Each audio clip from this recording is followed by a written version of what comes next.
Let's find out the number of protons, neutrons are in these atoms, which are neutral, which means the number of electrons, which are negative particles, and protons are positive particles. They're going to equal each other. That's because they're the only subatomic particles with charge, and they have opposite charges.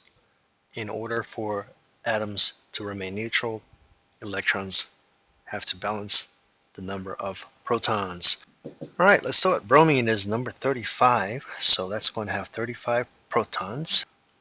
All right, here, let me show you where it is. It's a halogen. It's in the 7th group. It is fluorine, chlorine, bromine right there, number 35. So that number right there is the atomic number. So that's going to tell you the number of protons.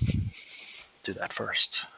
35 protons, 35 electrons, again, because these are neutral atoms. That's what it said in the problem. The electrons have to equal the protons. Now the number of neutrons is going to be that plus that. The nucleus, right, is where we're going to get the mass. So that is the mass. The protons plus the neutron. I'm going to write all that. You know this by now. We can do 79 minus 35. That's 44. That's how many neutrons we have. Moving on. I got to get this done in like a couple minutes. I got to pick somebody up here. Bromine. Love it. Same thing. Same thing. Copy and paste. Bromine is always going to have 35 protons. Sorry, that's a plus sign. And because now the electrons can change, but it says it's neutral, so we know it's 35. And now this one has 2 more neutrons. All right, can't change the protons because then you're changing the element. So the only other thing that has significant mass is going to be the neutrons. We have 2 more of them. Those are going to be 46. All right, moving on. Plutonium, number 94. Because uranium is named after Uranus.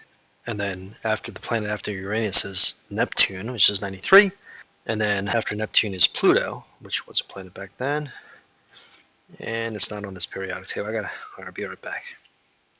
All right, so I got I didn't think I was going to use this, but we are going to use it. So there's uranium, Neptunium, named after Neptune, and Pluto, plutonium. These 2, I think, were discovered by Seaborg at Berkeley during the war, or at least one of them was. 94, atomic number of protons, 94. 94 protons.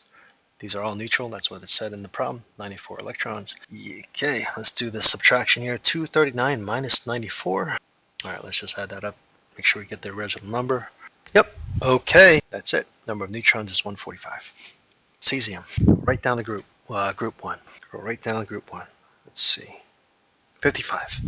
55 is the atomic number for cesium. It's going to have 55 protons. And we can change the number of electrons, but in a neutral atom, they're going to be the same. 55 electrons, all right. Big number minus small number. It's going to give you the neutrons. It's going to be 8. 78. 70 plus 55 is...